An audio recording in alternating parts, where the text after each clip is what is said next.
Israel's ongoing offensive in Gaza has tragically claimed the lives of at least 46,537 Palestinians and left over 109,000 wounded since October 7, 2023. According to the health ministry in Gaza, in the past 48 hours alone, 32 more Palestinians were killed.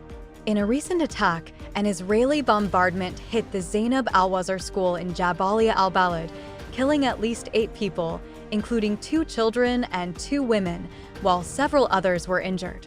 The economic toll of Israel's war on Gaza has reached an estimated $67.57 billion by the end of 2024. This figure, reported by Calculist and based on estimates from the Bank of Israel, includes military expenses, civilian costs, and revenue losses. The report describes the financial strain as a heavy burden and notes the need for increased defense spending over the next decade, potentially reallocating funds meant for healthcare and education. Diplomatic efforts. U.S. President-elect Donald Trump's Middle East envoy, Steve Witkoff, is set to meet with Israeli Prime Minister Benjamin Netanyahu today to discuss securing a deal for Israeli captives held in Gaza. Indirect talks, mediated by Egypt, Qatar, and the U.S., are showing some progress, with hopes to stop the conflict before Trump takes office on January 20th, Al Jazeera reported. Prime Minister Shehbaz Sharif has raised concerns over the alarming figure of over 22 million children being out of school in Pakistan. At the opening of the International Conference on Girls' Education in Muslim Communities in Islamabad, the Prime Minister emphasized the urgent need for Muslim countries to prioritize girls' education.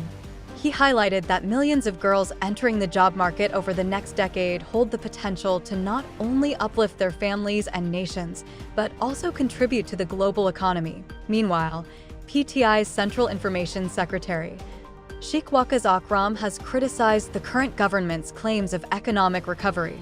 He stated that under PTI's rule, the economy, remittance inflow, and inflation were much better. Akram pointed out that GDP growth was at 6.5% in 2022, but dropped to just 2.4% in 2024. On a tragic note, at least 6 people were killed and 7 injured in Mandi Bahauddin after an explosion at a firework warehouse led to the roof of a house collapsing. Rescue teams responded to the disaster, which was caused by a short circuit while fireworks were being prepared. Lastly, in Karachi, 3 people lost their lives in separate incidents involving water tankers. In one, 2 motorcyclists were killed after being hit by a tanker, leading to an angry mob setting the vehicle on fire.